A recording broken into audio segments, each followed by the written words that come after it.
नमस्कार मित्रांनो, ग्रहवेदमध्ये आपलं पुन्हा एकदा खूप खूप स्वागत. मी विलास करंबळे घेऊन आलोय या ठिकाणी 2026 तुला राशीसाठी कसं असणार आहे.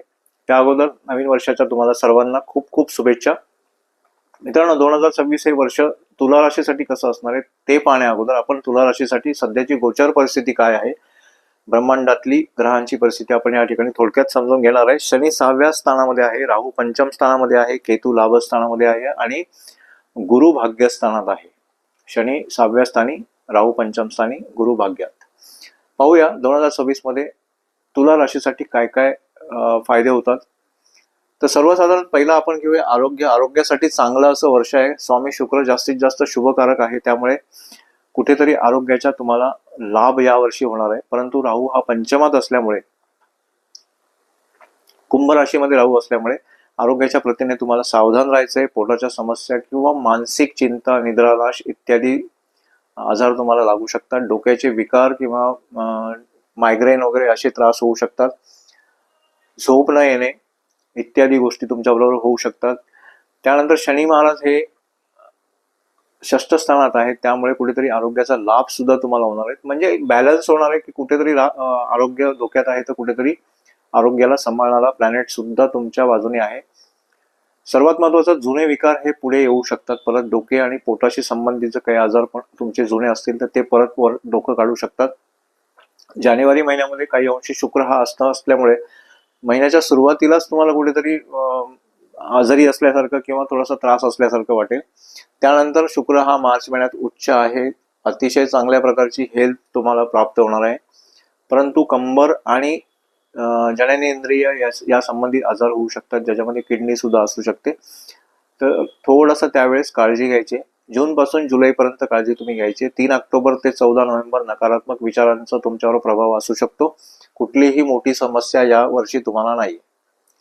शिक्षणाच्या बाबतीत जर म्हणाल तर सरासरी वर्ष आहे, कारण राहू हा मन विचलित करणारा प्लॅनेट आहे, भ्रमित करणारा प्लॅनेट आहे आणि तो तुमच्या ज्या ठिकाणी आता सध्या बसलेला आहे ते पंचम स्थान.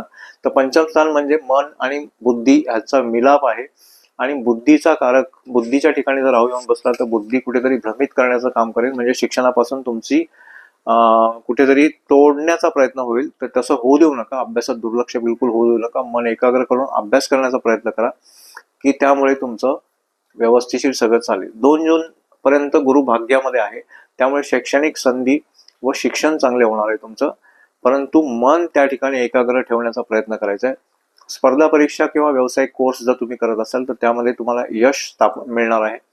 सर्वात महत्वाची गोष्ट ही आहे की शनीची जी पोझिशन तुमच्या पत्रिकेमध्ये बनणार आहे त्यानुसार तुम्हाला कुठेतरी मेहनत करून फळ मिळणार आहे, सहजासहजी मिळणार नाहीये आणि तुमची एकाग्रता डिस्टर्ब होण्याच्या मार्गी असणार आहे. त्यामुळे कुठेतरी तुम्हाला मनावर काम करायचंय.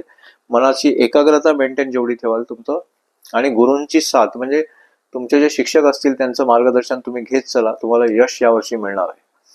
व्यवसायाच्या बाबतीत जर बघितलं तर सरासरी वर्ष आहे, कमजोर थोडंसं का होईना आहे. परिणामांना तुम्हाला जे परिणाम यावर्षी सुरुवातीला काय मिळणार आहे त्याच्यामध्ये तुम्हाला सकारात्मक बदल करण्याचा प्रयत्न करायचा आहे.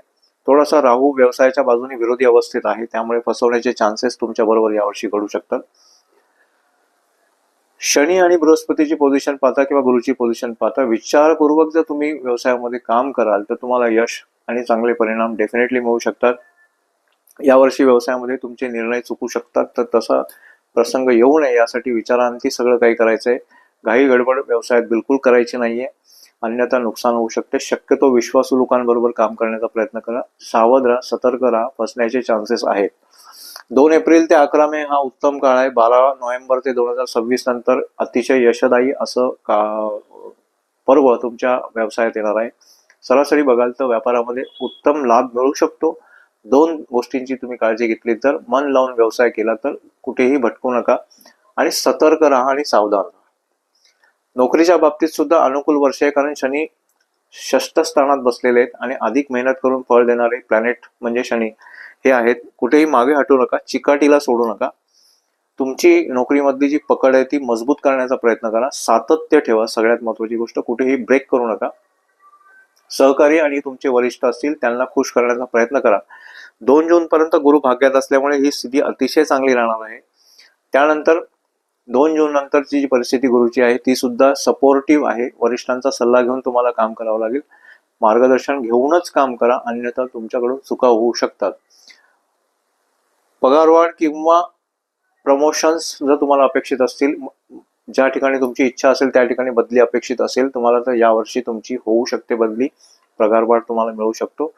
त्या अनुषंगाने तुम्ही वाटचाल करायला हरकत नाहीये. आता पाहूया आपण आर्थिक बाबतीमध्ये काय उलाढाल होणार आहे. अतिशय उत्तम असं वर्ष आहे. लाभस्थानी केतू आहे, योग्य तो लाभ देणार आहे. नकारात्मक प्रभाव कुठल्याही प्रकारचा धनस्थानावर नाहीये, त्यामुळे आर्थिक उन्नती होऊ शकतो. गुरु भाग्यस्थानात असल्यामुळे मनासारखे आर्थिक उत्पन्न तुम्हाला मिळणार आहे.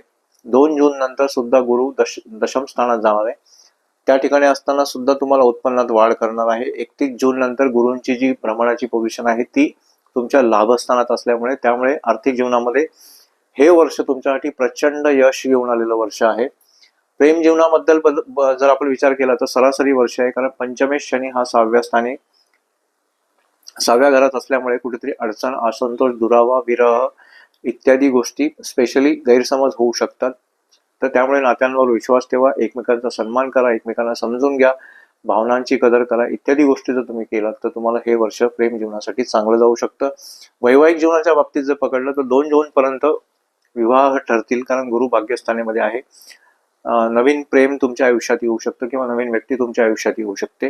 प्रेम व्यक्त करू शकता तुम्ही. प्रेमात प्रामाणिक राहा. प्रथम स्थान आणि पंचम स्थानावर गुरुची दृष्टी असल्यामुळे कुठेतरी साखरपुडा किंवा विवाह, प्रेमविवाह होण्याचे पूर्णपणे योग या ठिकाणी बनतायत. 2 जूनच्या अगोदर लग्न केलं तर अतिशय चांगले योग या ठिकाणी बनणार आहेत. पुढील काळ हा थोडासा लग्नाच्या बाबतीमध्ये कमजोर असू शकतो, विलंब होऊ शकतो 2 जून नंतर. वैवाहिक जीवनासाठी कुठलीही प्रतिकूल परिस्थिती नाहीये. दाम्पत्य जीवनाचा तुम्ही पूर्ण वर्षभर अतिशय चांगल्या प्रकारे आनंद घेऊ शकता. पारिवारिक जीवनाच्या बद्दल बोलाल तर अनुकूल असं वर्ष आहे. गुरु भाग्यस्थानामध्ये दृष्टी आहे, गुरु भाग्यस्थानी आहे, त्यामुळे कौटुंबिक स्थिती ही चांगली राहणार आहे. 31 ऑक्टोबर नंतर अजूनही सुकर असा काळ तुम्हाला मिळणार आहे. तुमच्या घरामध्ये शुभ कार्य घडू शकतात. पाहुण्या रावण्यांची रेलचेल राहू शकते. कौटुंबिक जीवन हे अतिशय चांगलं आहे. त्यानंतर बघूया जमीन, घर, वाहन घेण्याचे काय योग यावर्षी बनतायत का. तिन्ही बाबतीत हे वर्ष तुमच्यासाठी शुभ आहे. जमिनीच्या तुमच्या काही कोर्ट केसेस असतील तर त्या सुद्धा मार्गी लागण्याचे पूर्णपणे चान्सेस आहेत. घर खरेदी करण्यासाठी जर तुम्ही इच्छा जर ठेवलेली असेल तर ती इच्छा यावर्षी पूर्ण होऊ शकते. घर घेताना तुमच्या मागच्या वर्षी ज्या काही अडचणी असतील त्या अडचणी सुद्धा दूर होणार आहेत. ओव्हरऑल बघितलं तर घर, वाहन आणि जमीन घेण्यासाठी सुद्धा हे जे वर्ष आहे हे अतिशय चांगलं आहे. स्पेशली तुम्ही जर जमीन आणि घर घेण्याचा प्रयत्न करत असाल तर त्याच्यासाठी जास्तीत जास्त सपोर्टिव्ह असं वर्ष आहे. तर मित्रांनो, हे होतं 2026 तुला राशीसाठी असलेला सर्वसाधारण वर्षफळ. यानंतर आपण हे वर्ष अजून चांगल्या जाण्यासाठी काही उपाय मी तुम्हाला या ठिकाणी सांगतो की शक्यतो तामसिक भोजन तुम्ही करू नका. चारित्र्य सात्विक ठेवा. काळ्या कुत्र्यांना अन्न खाऊ घाला. गुरुवारी मंदिरात बदामाचा नैवेद्य चढवा. महत्वाच्या कामांसाठी शक्यतो सफेद किंवा गुलाबी रंगाचा वापर करा, जेणेकरून तुम्हाला हे वर्ष अजूनही छान जाऊ शकतं. तर मित्रांनो, हा व्हिडिओ मी आता इथे समाप्तीकडे घेऊन आलेलो आहे. तुम्ही माझ्या चॅनलवर जर नवीन असाल तर कृपया करून चॅनलला लाईक करा, शेअर करा आणि सबस्क्राईब करायला मुळात विसरू नका. धन्यवाद.